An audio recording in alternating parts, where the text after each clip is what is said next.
So, after hearing the news about Anthem breaking people's consoles, I didn't want to just bring up the news without extensive research. I also wanted to hear what BioWare had to say, what a lot of people had to say, which consoles is it, how often does it happen, which series, is it the base version or the upgraded version, and of course how the game is causing this issue. This video is for those of you who want to know how bad the situation is, and those of you who want to know how to fix it. If you're not interested in any of this, then the door is right there. Feel free to leave. You don't even have to comment. So starting off, we already know that Anthem is not even close to the level of optimization any console game should be on. With PC, it is getting there, but console, it is just so far from it. So I started doing my research by looking at a similar behavior of multiple PS4s while Anthem is running, and I even tested multiple games on consoles that I've never had Anthem installed. Newsflash people, the problem is more attributed to the end of this console era. Most people will not want to admit it because the negative press will get you the views, but consoles are getting old. Your PlayStation 4 and Xbox One are getting old, and most YouTube journalists will not tell you this because it cuts into the narrative. If you actually look at it, the PlayStation 4 came out in 2013, and that is a long time ago. In fact, several users have pointed out that they had this issue before Anthem even released. Now, this doesn't mean that Anthem didn't have its own share of problems. In fact, Anthem might have been the game to point out these issues with the current state of the current gen of consoles, letting manufacturers and gamers know that your rig is actually getting older. That is why I stuck with PC.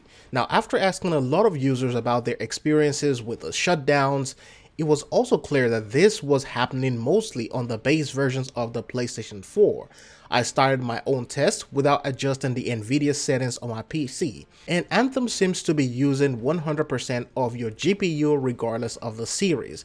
CPU usage was around 80% to 100% on most i5 series, and the usage dropped down to around 70% on my i7 series. Remember, both are running at an average of 3.2 to 4.6 GHz. Switching over to the lower series of Nvidia and AMD graphics cards, I started to see some crazy issues, but mostly on the AMD side, which also shows the age of this hardware. While those cards were able to play other games at an acceptable rate, Anthem, however, seems to be pushing the AMD cards and the CPUs to a higher temperature. I had a friend look at the game files, and what he said was that the best way to describe the optimization system of the game at this moment is that it is a little bit like a fragmented highway with many twists and turns.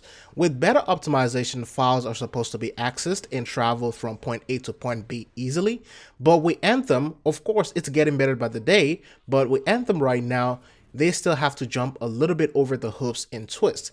And the GPU load also deals with most of the in-game assets being in their native form. These are things that the old hardwares just cannot handle effectively. And I fear that we may experience the same issue with future titles that are graphically demanding. Now on consoles, just like the issue we pointed out earlier, the twists and turns of Anthem is not easy for these cards and chips to handle. When the console reaches a certain point, the heat gets too much or the load gets too crazy, it's either the CPU forces a shutdown or the GPU temperatures or usage forces the shutdown, or have this constant shutdown and restart on your console. The fix for this is to hold down your power button on your console till you hear 2 beeps, and it should start your console in safe mode, and then from there you have the option to rebuild the database, which is what you should do in this situation. The easier term is defragmenting your system, or putting the files back where they should be, or kind of like resetting the operating system without losing your files. I think that is one of the best ways to describe it. Now, if you ask me what you should do if you see frequent shutdowns and this doesn't fix your issue with Anthem, well, you have option number 1, which is don't play the game till the next Sony and PlayStation update for your console. Option number 2 is to ask for a refund, and option number 3 is to sue the company. I mean, you can actually do all 3 if you want to.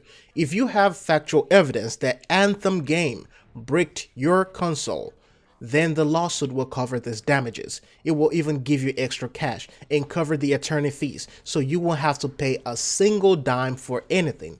People need to get away from behind the keyboards and actually learn some things about consumer rights, read your EULA, and that will actually give you a lot more information and steps to go by when it comes to suing, or you can just get an attorney. You know, the attorney will look at it, and if it is an easy win, they will basically go with it. Now, I have said the same thing about a lot of YouTube journalistic heroes before. If people really want to do something about the state of the gaming industry, then it is just as easy as forming a class action lawsuit. It's very simple. These guys have the money. They have million subscribers, plus 500,000 subscribers. They have the connections. They have the resources. They have the money. But, you know, they will not do it because they really don't give a fuck about you guys. I mean, most of them only care about toiling your emotions for views. That's going to be it from me. Here it is. Ask for a refund, rebuild the architecture, or litigate with the company. That's it. It's Dia signing out. I'll see you in the next one.